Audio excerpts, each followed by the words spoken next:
Good morning. Today is Thursday, July 26th. It's about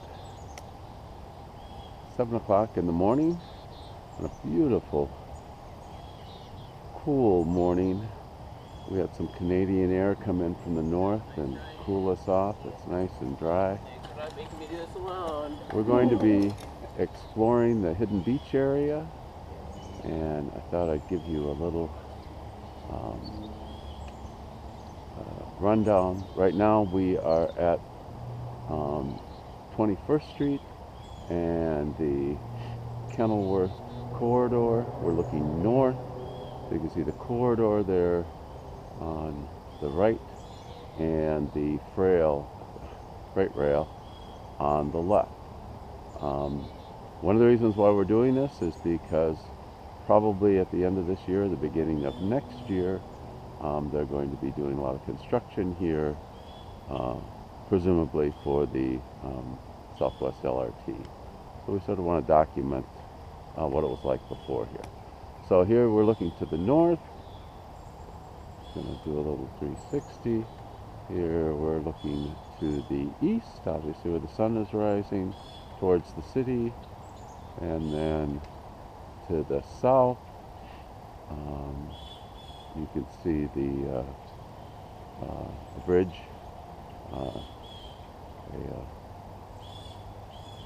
to the south there, and this actually all was part of a bay that used to flourish here back a little over 100 years ago before they lowered the lake. These trees here, which as we go to the west, again, this was all part of the bay until we got to about what we're at here now, which is 21st Street. So we're going to head west along 21st Street and go explore. This was a peninsula, a jut of land that went out into the lake, kind of curled around. Well, about 100 years ago or so, there was actually about 125 years ago, there was a boathouse on the end of this land, and now it's been filled in, and it is now officially called East Cedar Lake Beach. However, we have often referred to it, and probably will refer to it, as Hidden Beach. It's also been called Nude Beach back in a while ago. Some people might know it by that name too. So, as perhaps you can figure by this, it's a different beach from what you normally see at Cedar Lake. So now we're going around 21st, and this is actually Upton. You can see on the right, well actually you can't really see, but there are houses down there. There used to be houses on the left here where this open area is, but they took those out back in the 1950s. Should be able to make out the lake. We're on the east side of the lake, Cedar Lake, which is at the top but one of the chain of lakes, and the northernmost but one. There's a little lake called Brownie Lake, which is a little to the north. Most people don't know about that lake too much. Many people know of Cedar Lake, but they couldn't find it on the map. So it kind of speaks to the fact that it's a bit of a hidden gem. It's a natural, as you can see, a lot of real natural landforms here, lots of trees, some open areas, and we say it's a natural and wild area. This again there was always a jut of land here. It's obviously been widened, and the park board has done some work on putting in and maintaining a road here, a gravel road, um, for maintenance.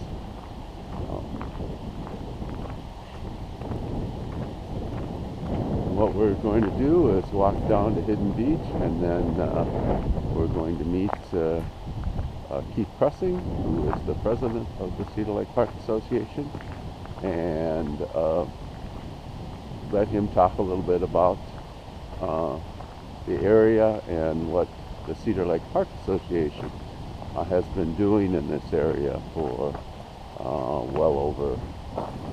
for almost 30 years now.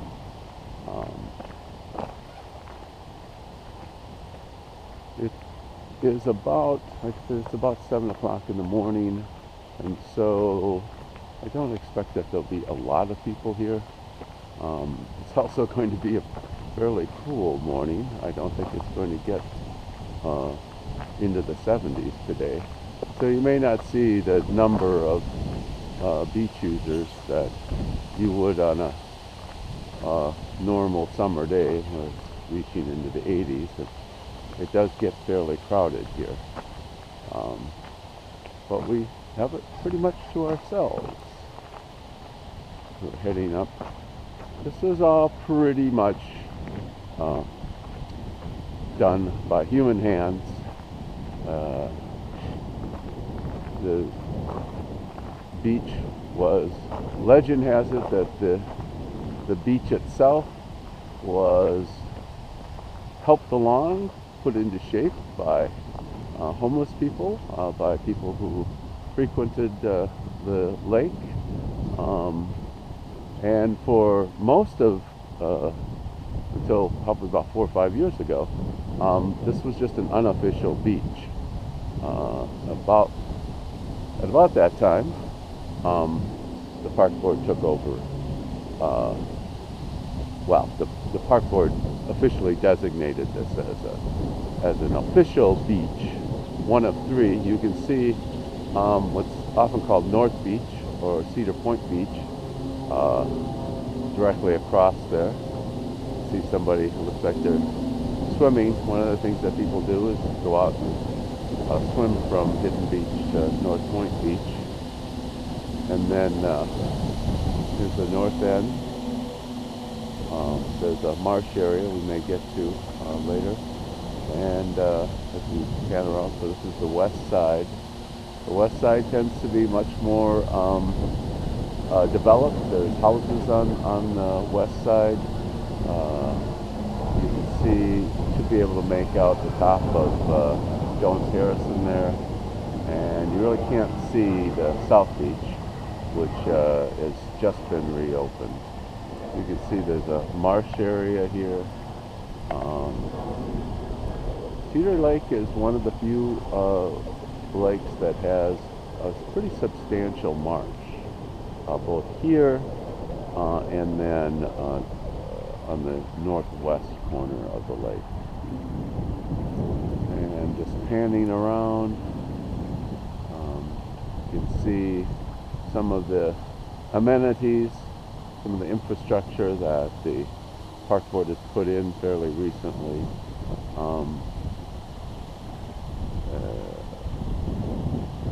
In response to especially the neighborhood concerns and needs, they've been trying to make this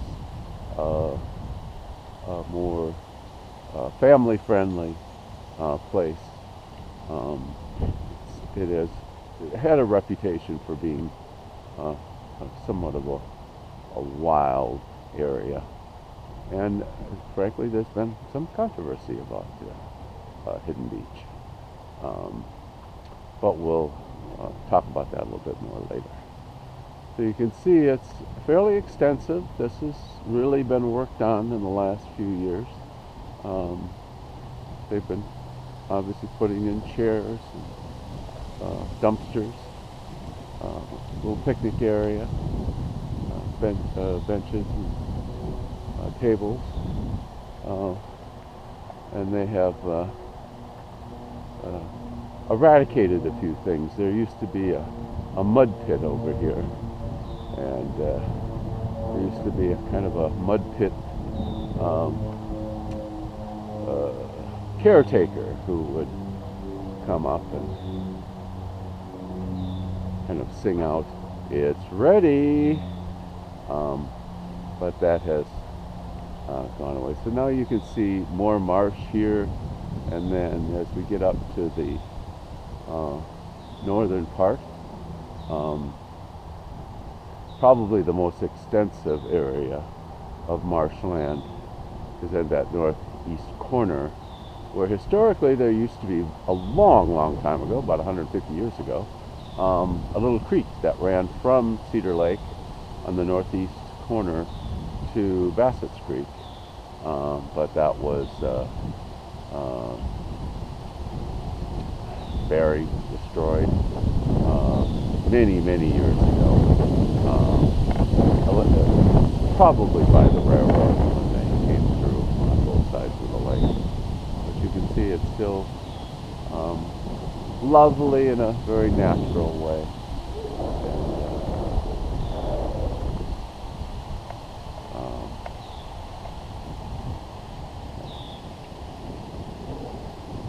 A nice blend of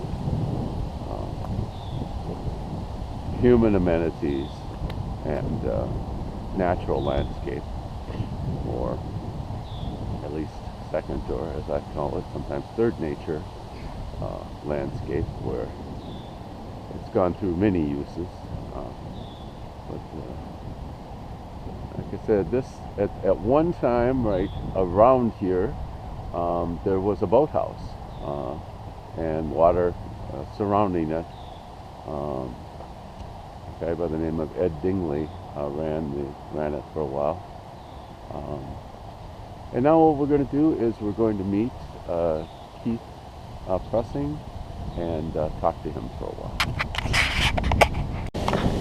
So this is part 2, Thursday, July 26th, about 7:30 in the morning, and we're at Hidden Beach, and we're going to go down and meet Keith Prussing, the president of the Cedar Lake Park Association.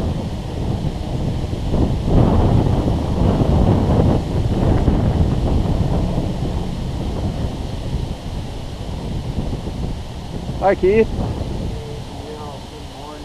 Good morning. Beautiful morning. Yeah, it is. The taste of fall here in July. Yes.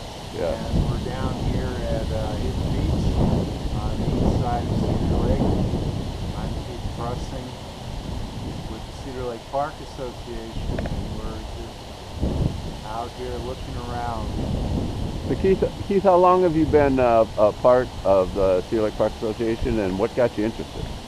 Well, I've been working on it since 1991, and I was recruited as the Hidden Beach representative to a citizen advisory committee that was being convened after Cedar Lake Park.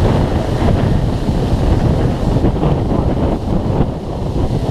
we're then looking at, okay, we saved Cedar Lake Park, now what do we do with it? And so the community was gathering all manner of different kinds of people to come together to talk about what a nature park would look like and what the future Cedar Lake Trail would look like. And I had been a Hidden Beach user for quite some time because I like the nature. And the lake, see out there's swimmers training for a triathlon or some such, where they swim from here across the lake to Cedar Point Beach on the west side. I thought they were going to come in and meet us, but it looks like they just tagged up somewhere and are going back. The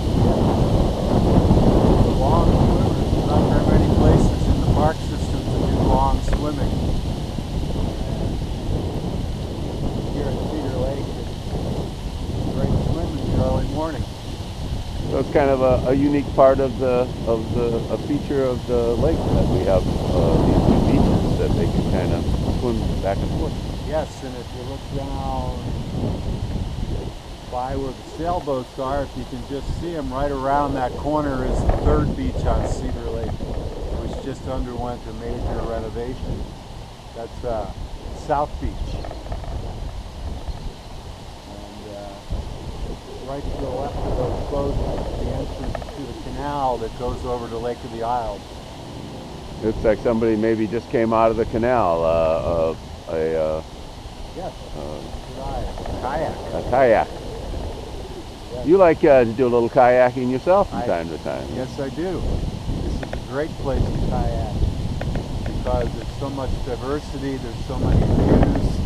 You get a sense of big water when you're out there, and you can paddle over through the canal into Lake of the Isles, and then through the canal there and into Calhoun.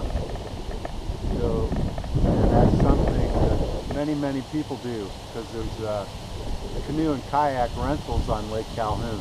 Well, and you can also go to, I'm going to pan over, I don't know if we can see it, but there's a little canal tunnel.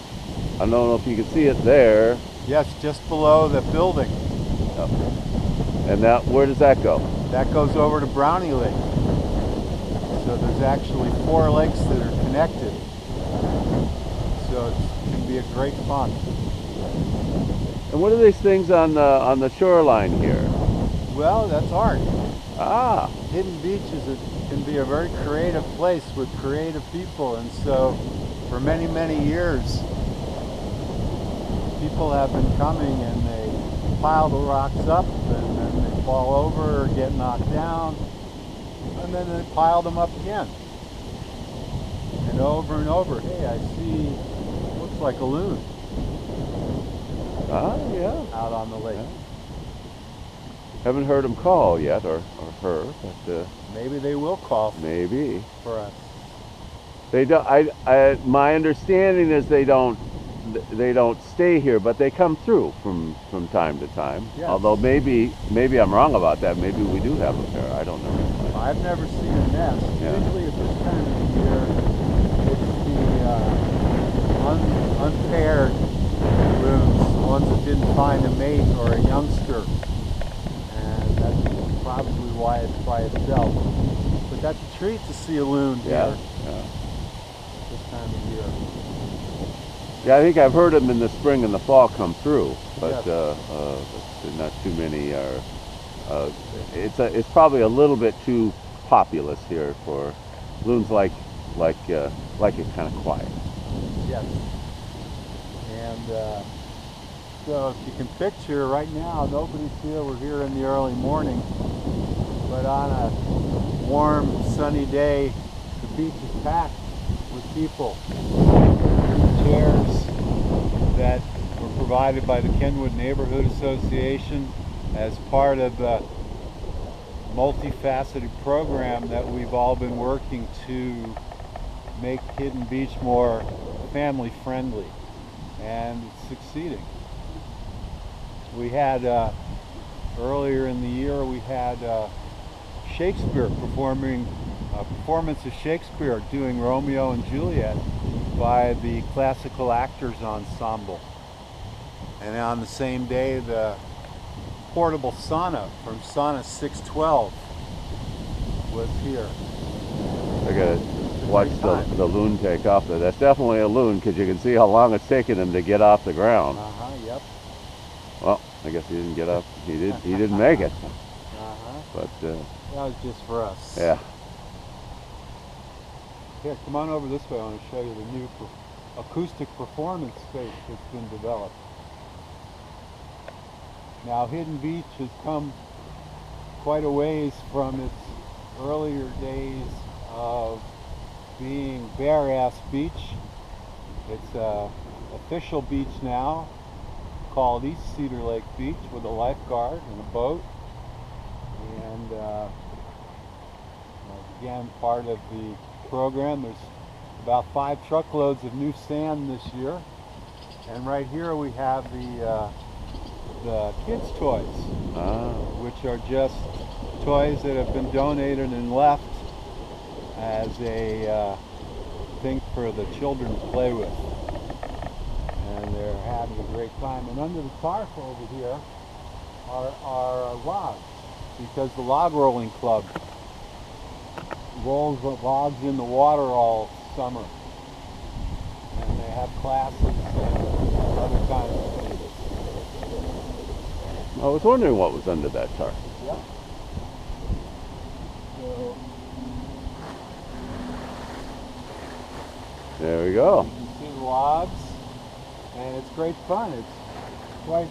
They're quite skillful to be able to stay on the logs like that. And so this is the new acoustic performance space that we've been working on all spring, pulling out buckthorn here along the edge.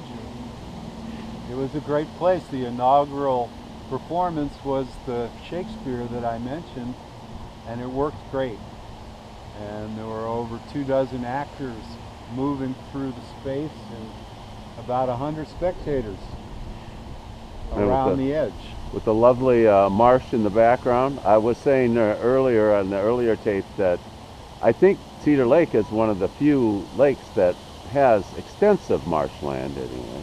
Yes, and as you know, as a historian, that this is the old East Bay, so that once upon a time it wasn't a marsh, but it was actually a bay of the lake that went all the way out to the railroad track.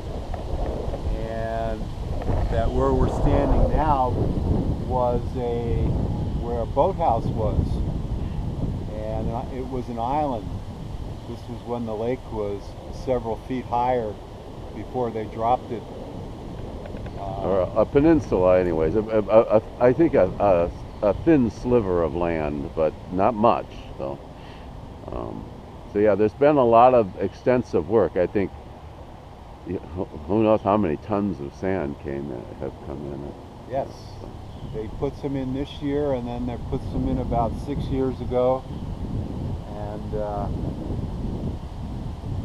it's very nice, very, very nice.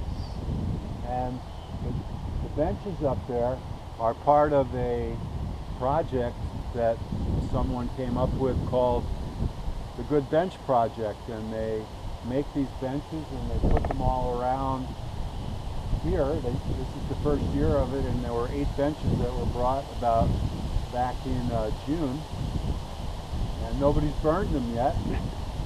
And, Or taken them. And they move around, and then they get moved back, and this is a great project that they do throughout the park system.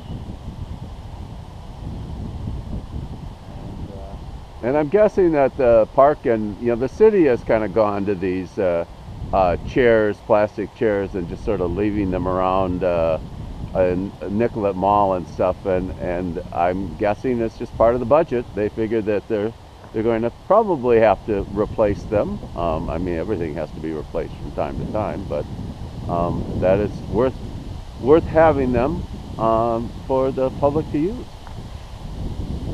Yes.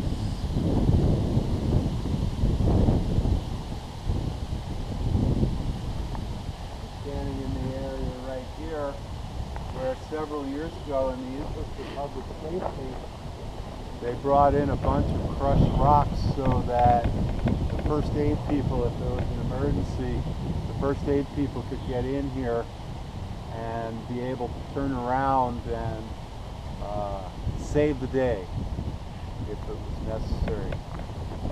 And over in this area is where the Kenwood School has had their very, very successful Oriole feeding station. Hidden Beach is part of the coming DNR school forest, and Kenwood School is a short, easy, less than 10-minute walk away, and we've been working successfully to bring the kids out into nature. And so one thing that they've been doing with parent volunteers is the Oriole project over there, where there's these brightly colored feeding stations and Oreos all over the place. Both, you can hear them singing and you can see them, and the kids tend them, and it's a great thing. And we probably shouldn't leave without mentioning, of course, the porta potty, which is one of my favorite things because you know, humans do need to do their thing from time to time. So it's kind of part of the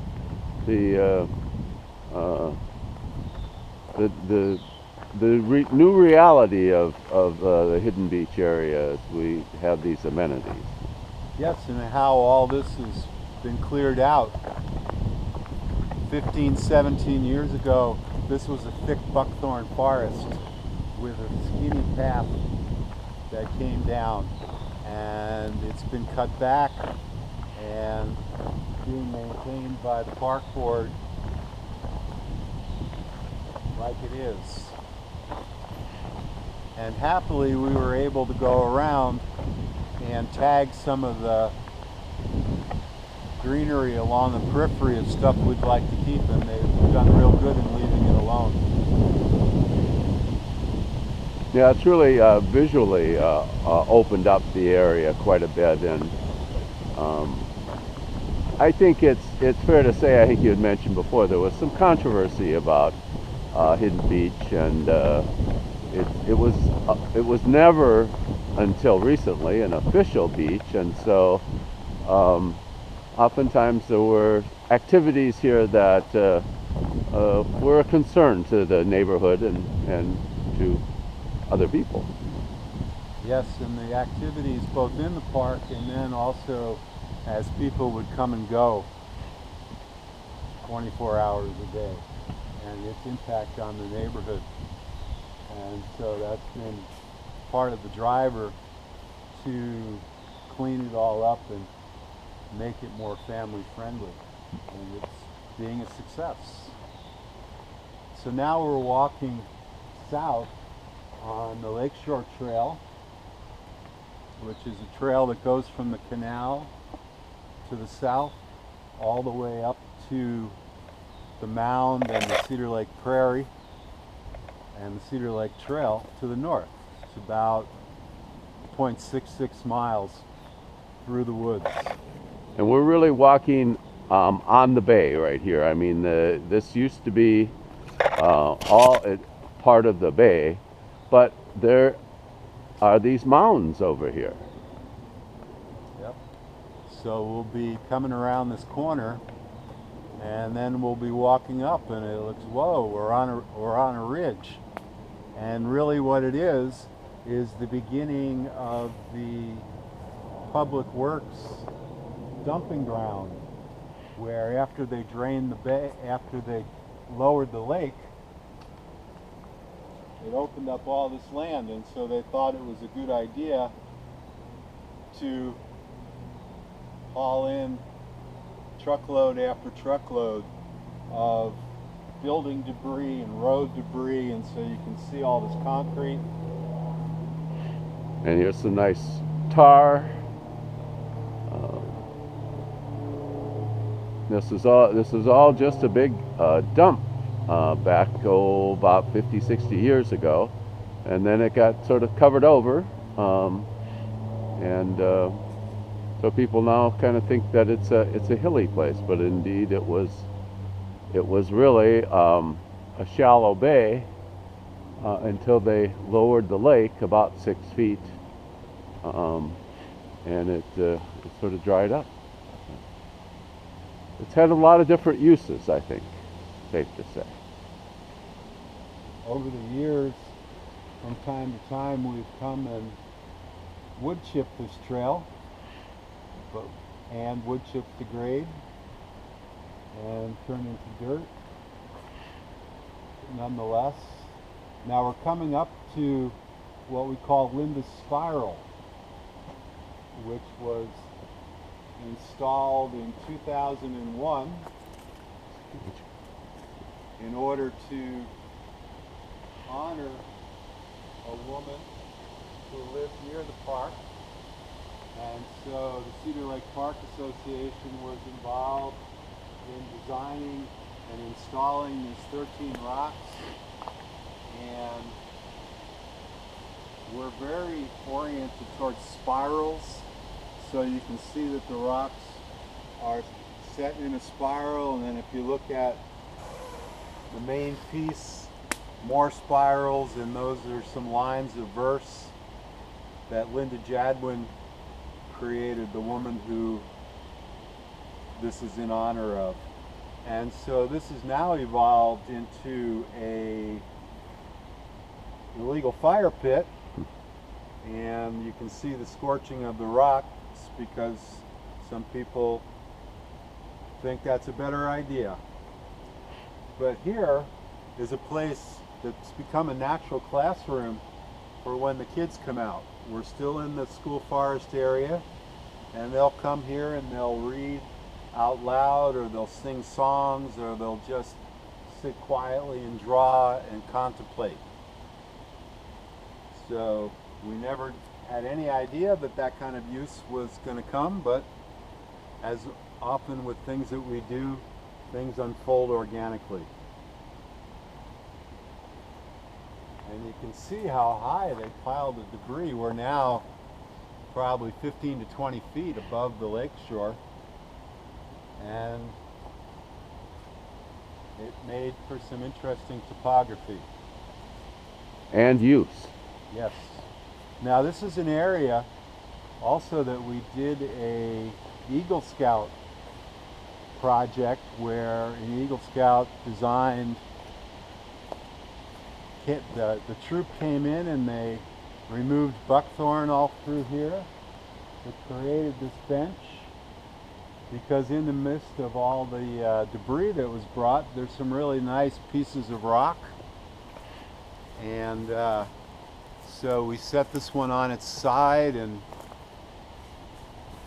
it's a very good sit where you can come, and we also cut a hole through there so you can see out into the marsh and into the lake.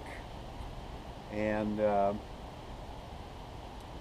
just another part of the work that the volunteers of the Cedar Lake Park Association do. This is sort of like taking, some people call it third nature. There was just a natural area, then the area was worked, made into a dump, and now it's kind of evolving into something a little bit different, where we can use some of the materials and kind of recreate or repurpose it.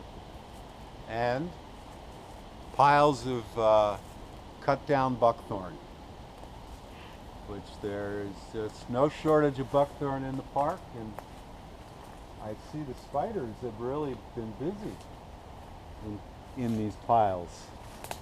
Yeah. Pretty cool. And we did some, as part of that project, we did some planting, and we learned that planting bare root material is not the best way to go because they don't have any protection, they don't have anything to hold water, so it wasn't all that successful. But there's a few things that made it. This is an area that they were clearing, and young people, being physical,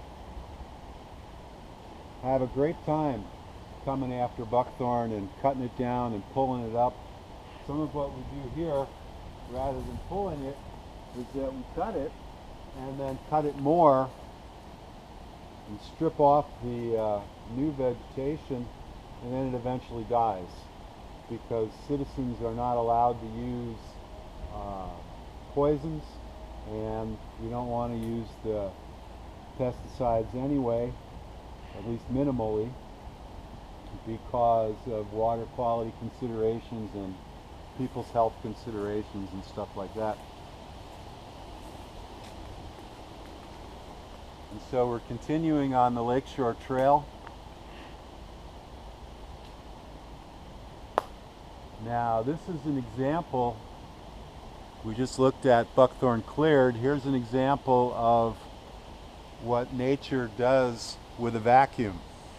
and also the power of buckthorn, where each berry has 3 to 4 seeds that the birds will eat, and then it has a laxative chemical in it that makes them poop it back out. And you can see this is almost pure buckthorn in the small stuff, and that's what we found when we started work in the park, and we've been making significant progress as we keep cutting it down, pulling it out. Here's more piles. So this was all buckthorn before. All Yes. so really what you can see is the difference between sort of when it's let go, or when we're, you know, the areas and the areas that we've been working on. So how long have people been working here This is the north end of what we call the Burnham Woods Restoration Project that started 15 years ago down that way, and has been working its way north up to here. And each year we have various groups of volunteers come in. The Yale Day of Service takes place in May, and they've been coming for about 10 years now. And it's really, all of this has been done by a dedicated group of neighbors and volunteers who want to be outside and want to be a force for good. Now, back in the day, this used to be my favorite sledding hill, where you could come down this path right here, and you could go into the path used to go down through there. But one of the things that the Cedar Lake Park Association works at is closing trails, so there's just not trails everywhere through the woods, and also there can be a strong mountain biking culture in here, and so here we have a park user or two. Good morning. How you doing? Good. You? Hey. Good. Hey. How are you? Hi. Come on, Willow. And you can see these logs don't appear to have just come here naturally. It looks like these are set up to both kind of close things off, but also as an erosion deterrent. Yes.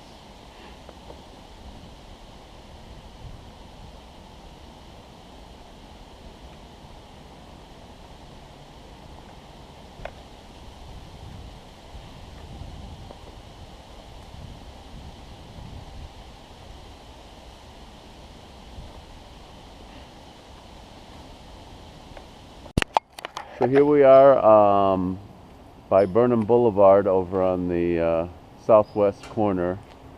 This is a part of the lake area that was fairly well developed early in the last century, and as we turn to the east, we can see the Burnham Bridge that was just redone maybe about 10-15 years ago. Yes. And we're going to be going kind of back into the park and into the Hidden Beach area. So this is the south entrance to the park. This is the southern limit of the park. The Burnham Bridge goes over the Kenilworth corridor, where the Kenilworth trails are now, and potentially the Southwest LRT. And so now we're coming into the Burnham Woodlands, where, as I said, there's been a restoration project going on for 15 plus years.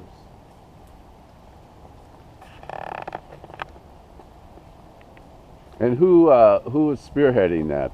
Well, it comes out of the original force was Mary, and she's quickly recruited Ruth And so Mary and Ruth have been the driving force and the guides to all of this work, with a little help from their friends. So we've helped anchor trails. And people have kind of put up their own artwork. Yes. This was put up maybe 18 months ago even. And it's weathering well, and it's on metal. And someone thought it's a good idea. It's an ongoing conversation here in Cedar Lake Park about what's appropriate to be encapsulated in the notion of graffiti or art, and stuff that is just too much we remove, and then say something like, that piece, we leave it. Now we've just walked through in the entrance and we saw a sign for dogs on leash, and then we're seeing a sign here for no bicycles. And bicycles in the woods and dogs off leash are two of the major problems in Cedar Lake Park. Good morning. And not that there's anything wrong with bicycles, and not that there's anything wrong with dogs off leash, but they are against the park ordinances, and they compromise public safety, sometimes with dogs who are not being controlled. They upset the wildlife, and people almost get hit by bikes moving fast. So it's an ongoing conversation, so we put up the sign. Park board put up the dog signs, and we work with making paths be paths, and then this being less bicycle friendly. And so once upon a time, 15 years ago, this was just all full of buckthorns. You couldn't really see through the woods, and they've got most of it out. And what we found in doing that is all kinds of native plants and trees. And what Ruth likes to say is we're setting them free, giving them room to breathe and sunlight. And this is kind of an upland area of the park. One of the wonders, in my opinion, of Cedar Lake Park is it's a relatively small area. We figure around all of the lake and the park, there's 200 or so acres of land and roughly 200 acres of water. But there's a lot of diversity in the landscape. In terms of, we're in a more upland area now. The soil is more sandy. There are marshy areas. There are areas that are on ridges. There are areas that undulate. And all of these things create niches. Niches for plants, niches for creatures. And it's an ongoing work in progress, and it's given lots of people an opportunity to get done with work and come out and pull some buckthorn. And these are nice. These are thoroughworts, and I believe they were from a scattering of seeds some years ago, where they come and they broadcast. Certainly this bergamot, which is a prairie savanna plant, they scattered seeds, and because this area right here is more of a grassland area, or a savanna. Savanna is essentially usually oak, and they're prairie with a tree. And it looks like there's been some planting going on here too. No, actually, Or is they weren't plantings, but they were planted, and as they were uncovered, when they removed the buckthorn, they put collars on some of Okay. them to protect them from, because there are deer in here and the rabbits really eat during the winter. So this is a work in progress, and we're really quite pleased.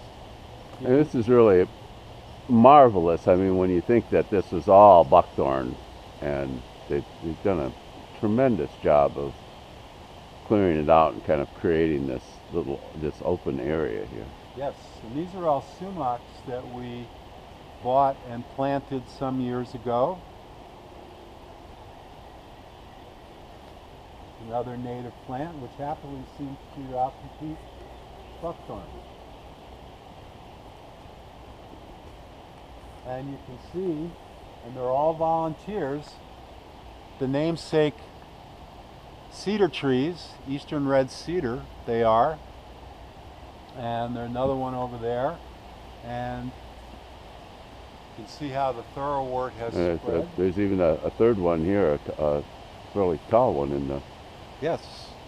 And as you said, this is what Ruth says, he's really kind of set them free. They were getting strangled by the buckthorn to a large degree. One of the things that we like here in the park is you come around the corner and then there's a view. And so a beautiful trail through the woods, or it opens up onto the lake, or there's a particularly nice looking tree. Quite charming.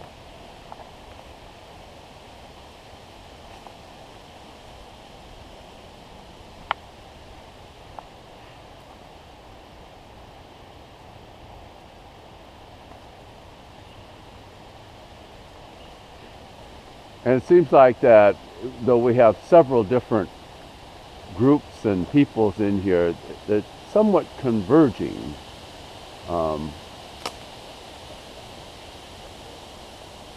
Here's something that Mary put up, and talking about. Sorry. That's all right. Glad you didn't end up on your nose. And this is about closing this trail.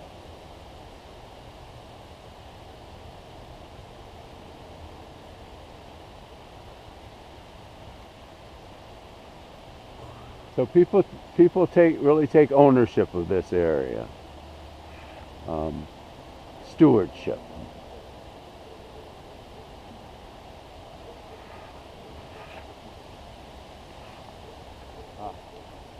And so we've moved it over. A creative way to move it away from the tree that she's trying to protect.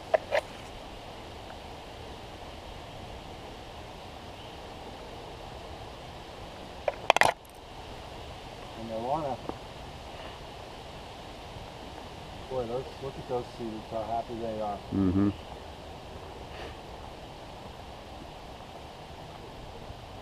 And some yellow coneflowers here. They've volunteered their way in.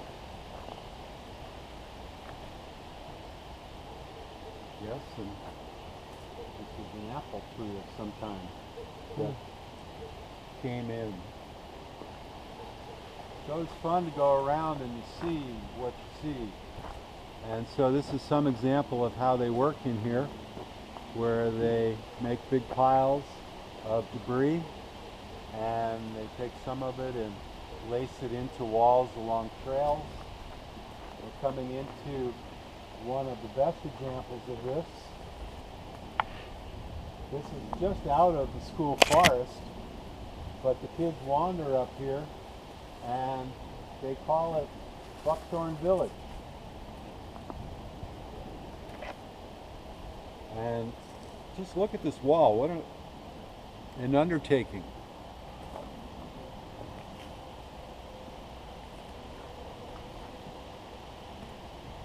The creative use of dead material.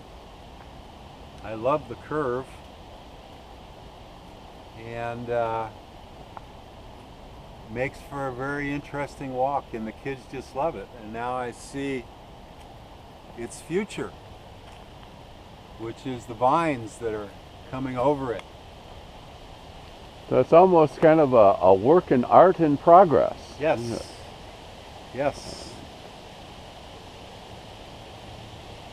And all of these sumacs were put in by volunteers with funds from the Cedar Lake Park Association.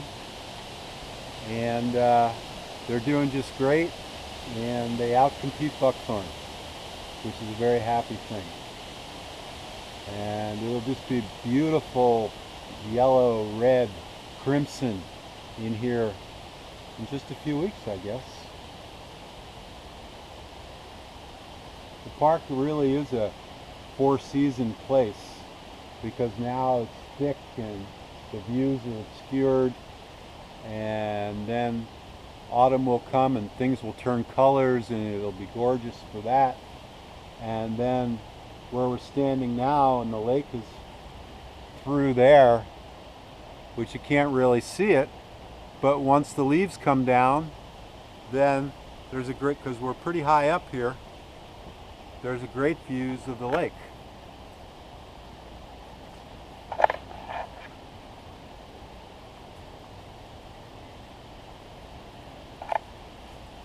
And Buckthorn Village continues. Now, this particular style isn't practiced everywhere in the park, just here in terms of all the piling and the building of walls. And that's another thing in our celebration of diversity, is that under the guidelines of the concept master plan, there is some latitude to allow people to follow their creative impulse.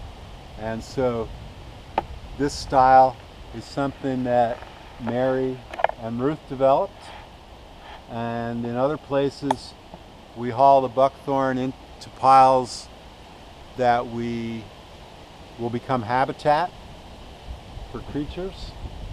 And we can just sort of make out the lake through the trees there.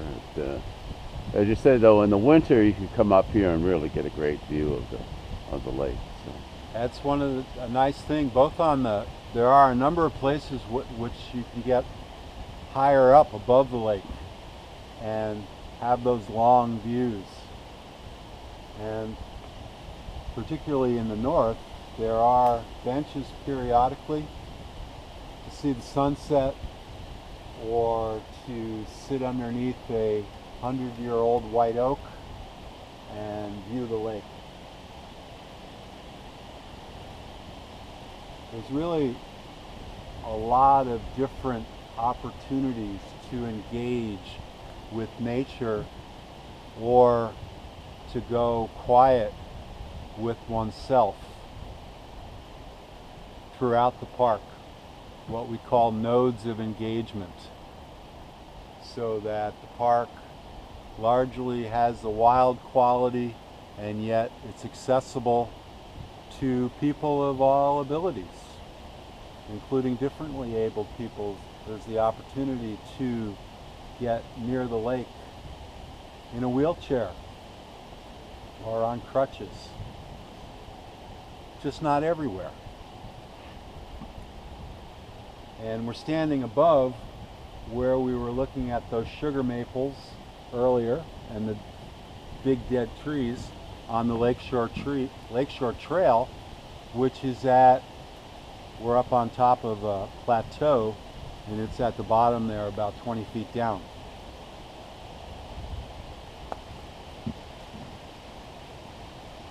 And this again is a human-made plateau.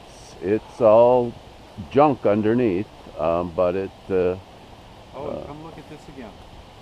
it's been repurposed. Here is a black currant. It was completely a volunteer that found itself in from one of the neighbors' planting by a bird, most likely, and it's the first time I've seen it fruiting. And those are edible to humans. If you can get in there past the spikes. Yep. And then they're edible to birds, which means food for the birds, which means that the buckthorn can go. Ooh, really quite tasty if you like that kind of thing. Very sweet. Mm.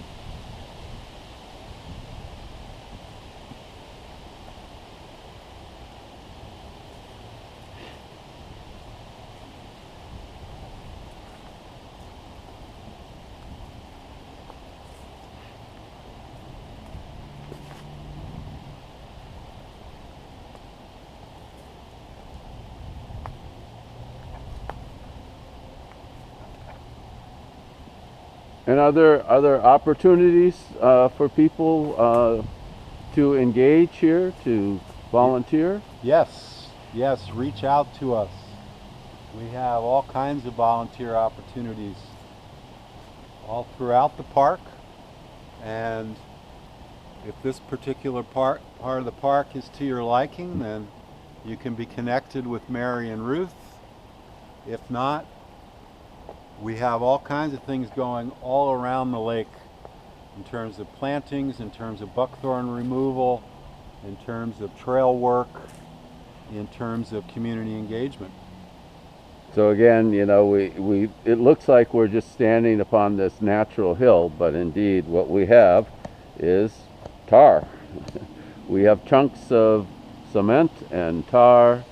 I've seen a photo where there actually was an oven, and that was, you know, like I say, this was a junkyard at one time where they dumped mostly debris from highway construction, but other things.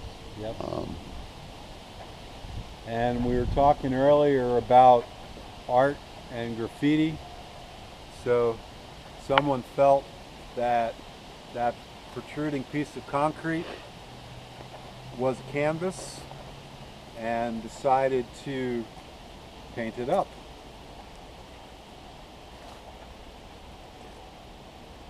That's really a tag, and what we'll do at some point, just like you did the other day, Neil, you reached out to the park board and said, hey, there's graffiti on the concrete. Can you take care of it? And the park board is very helpful in maintaining their properties, and they've come to the park in various places periodically to paint over, to use solvents to remove it. One of the things that we've learned with undesirable behavior is that what we do is that we just don't leave it and cover it up, and someone might come and paint it again and we'll cover it again. And so we always do one more than the people who are involved. And it's kind of a judgment call that as stewards, the Cedar Lake Park Association makes. And I mean, some things like that photograph on the metal, it seems to be a positive, but these tags, which are often gang related, are not seen as positive.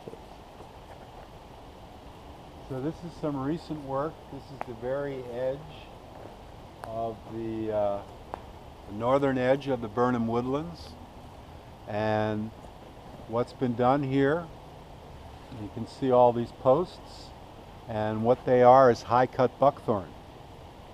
And what we do is by cutting them off like that, it shuts down seed production and opens things up, and then we keep stripping the new growth off, and then they dry up and die. So just last year, this sloping area that we're looking at was filled, you couldn't see to the other side, and was filled with buckthorn. And I believe this is where the Yale people worked this spring. They did a tremendous job. Yeah. Might be able to see through the clearing there, the bike trail, the Kenilworth corridor bike trail is maybe 100 yards away. If that, yeah, maybe even less.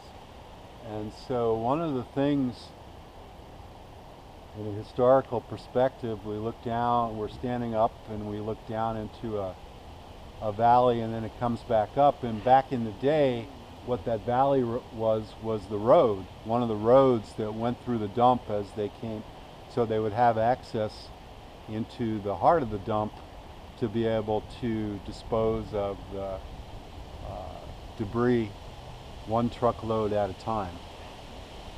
And then sometime in the 50s or whenever that was, they threw dirt on the top of it. None of these trees were here. None of this plant material was here. They threw dirt on the top of it and went home. So when we dig down, 6 to 12 inches of dirt, and then we find debris of one kind or another.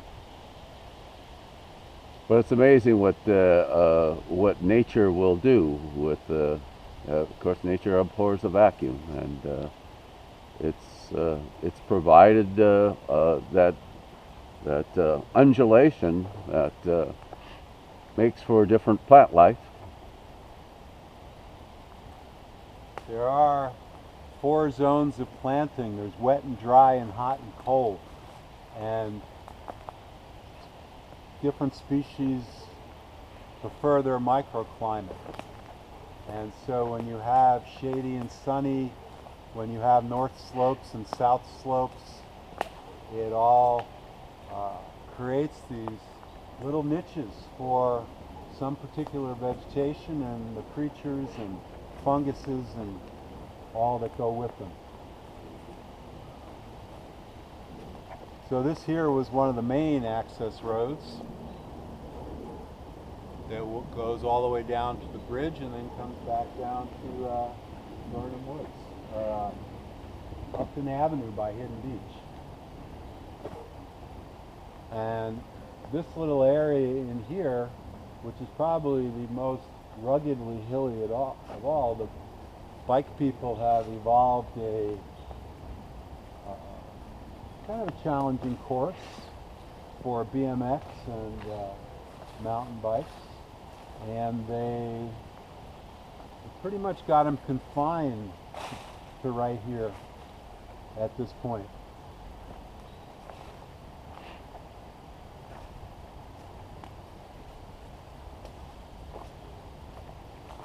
And they had kind of a little experimental area here last year, didn't they?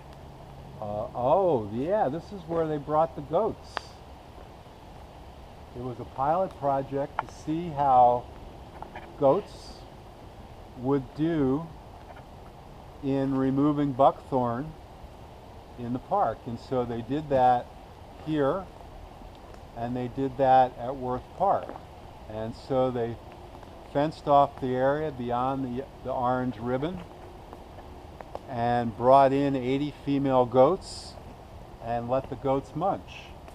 And so what was learned is that the goats are great fun to watch for children of all ages, and the goats do indeed eat some buckthorn.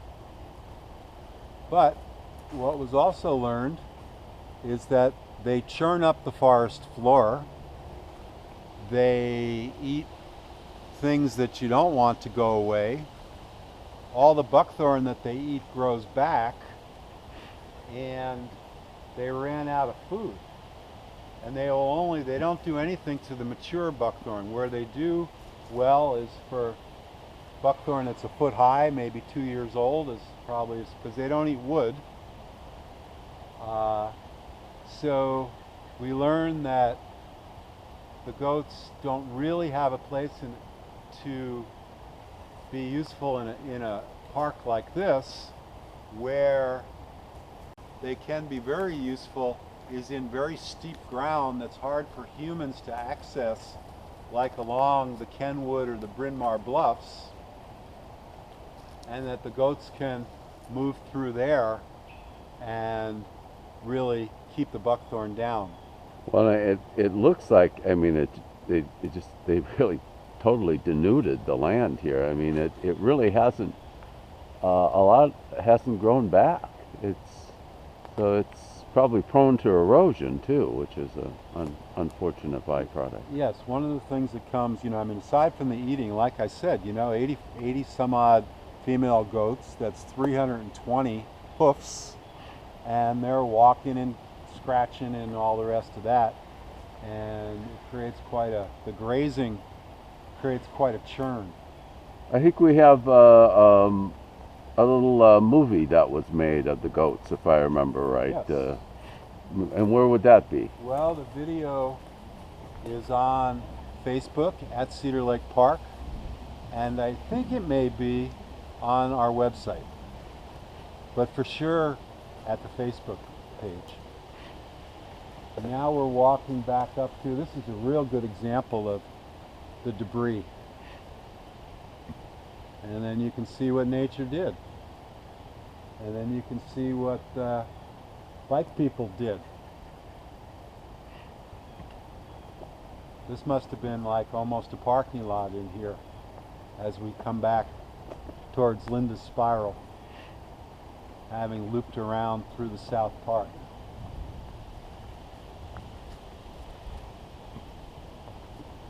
Now you can see a nice view of the lake from here. This is an example of a node of engagement, and we continue to work over the years and I can see that I'll be back in here to keep this view open, and it's all good. It really is a lovely view.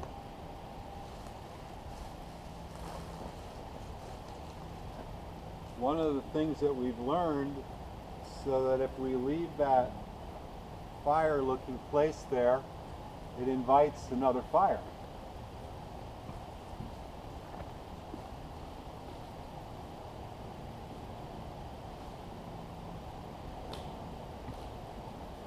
So by cleaning it up and starting fresh,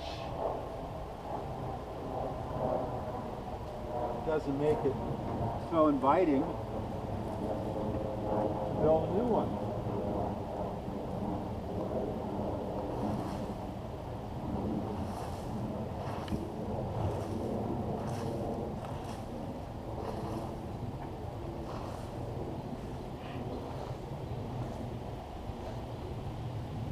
Where we are, and the park in general, is accessible, easily accessible by thousands upon thousands of people to the east. And whether that be neighbors, or whether that be people who come in off the trail, or whether it be people who've taken the bus over to the edge. And people come to the park for a variety of reasons.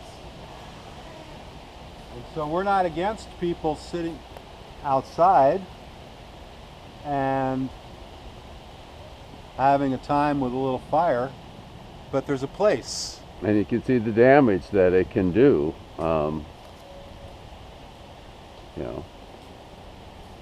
to the rock here. Yes.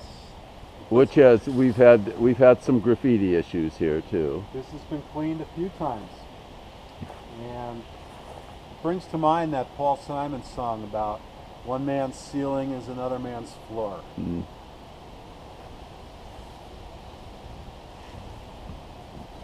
And so there's sort of a spectrum of use, and what we try to do as stewards is to manage the far ends of the spectrum to a certain degree, or at least the far end, to the best of our abilities. Obviously, we're not police. We don't have a law enforcement role, other than the social engagement that we can have. Yes, and that's an example of actually the ethic that we've been working on and holding over all these years, is that we all look out for each other, we look out for the park. And so whether it be a walker who comes upon the storm down tree and calls the park board, or whether it be cleaning up like this, or picking up other kinds of trash and bottles and whatever might show up. Or taking a photograph of graffiti and emailing it to the park board. You know, there are the wonders of modern technology that can allow us to help steward the land. And then we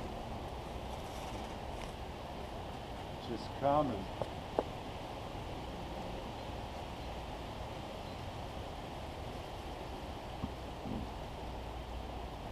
kind of restore it and nurture it, and you'd hardly know it was there.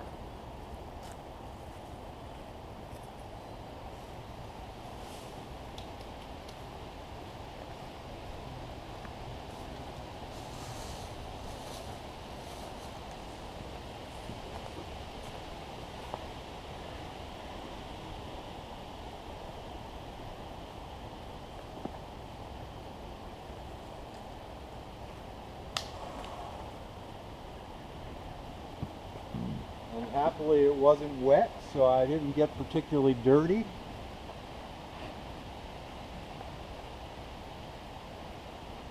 Not that we're averse to getting our hands dirty from time to time. Not at all. Here's another example of these kinds of tensions. So we're coming up on a rock slab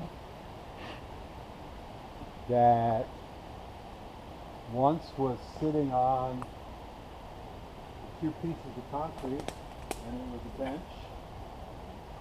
And so I found that rock down the side of the hill years ago, and then I had a crew and we brought it up to here, and we just set it with no concrete things, with the notion of, that'll make a good bench someday. Well, I come back a few months later and somebody's had found the two bottoms and set it on the bench. And then a year or two after that, somebody decided that it was better to tip it off. Hello. Hi. We're making a little video for the Cedar Lake Park You're Association. picking up trash, are you? And, Oh, and here we have somebody who just has decided that they love the park so much that they're picking up the trash. What's nice is there's very little trash. On these trails, people are careful. yes. And what's your name? My name's Vicky. What's Vicky. your name? My name is Neil Tremblay. I'm with the Cedar Lake Park Association. This is Keith.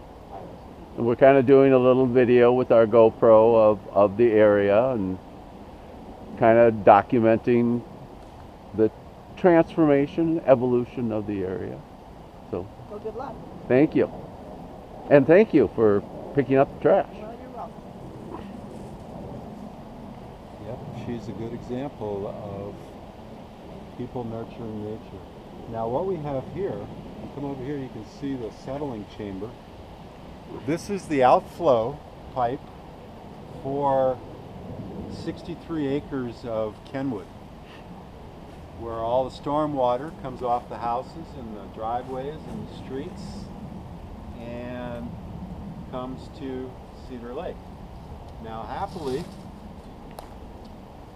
it then all comes gushing out, and I've been down here on a thunderstorm and the water just explodes where that pond is. And there's the marsh that gives it the opportunity to be filtered and the particles to be settled out so it doesn't end up in the lake. And so for certain times of the year, either a rainstorm or when the snow is melting, there's a creek that runs through there, a little waterfall coming out of the pipe. And I think these marshes are just, one of the unsung beauties of the place.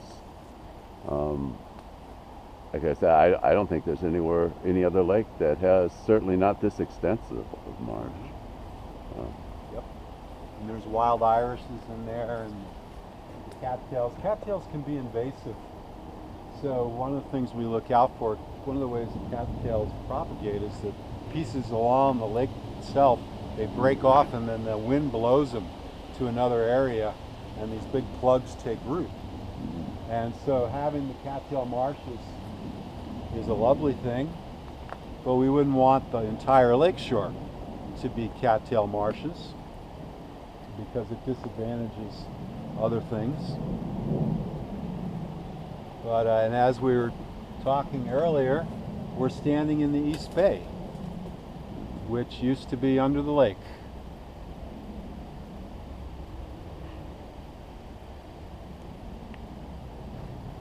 And I think one of the things that the Cedar Lake Park Association values is diversity, and that it's about having different species and different experiences that you can have in the park with different plant lives, places. It's all good. You know.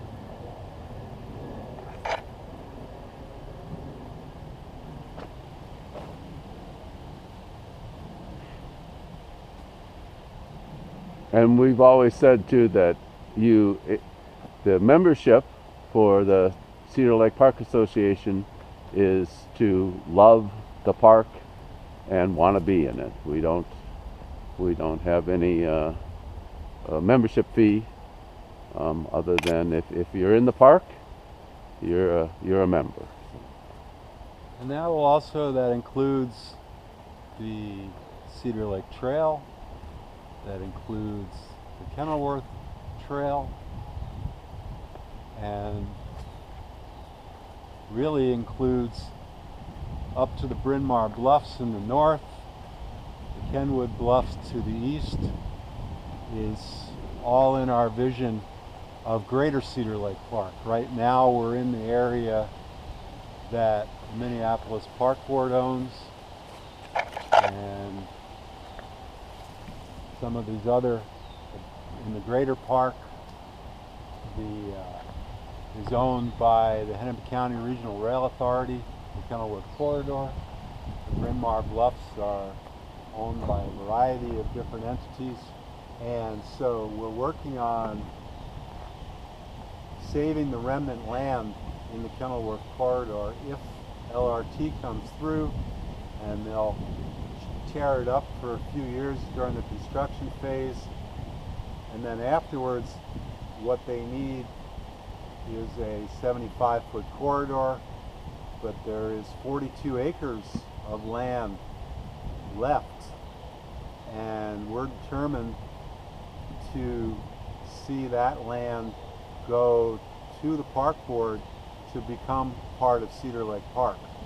And so that's a work in progress. If you like advocacy and you like achieving a worthy goal, that's something to get involved with. Just reach out to us. info@cedarlakepark.org, and you can plug into that work, which is an evolving situation. There is an article about all of this that's will be in the what would that be? The Hill and Lake Press. The Hill and Lake Press, and it will be coming out for the August issue. That has all kinds of information about that, and that'll be also on our Facebook page and our website. Well, thank you.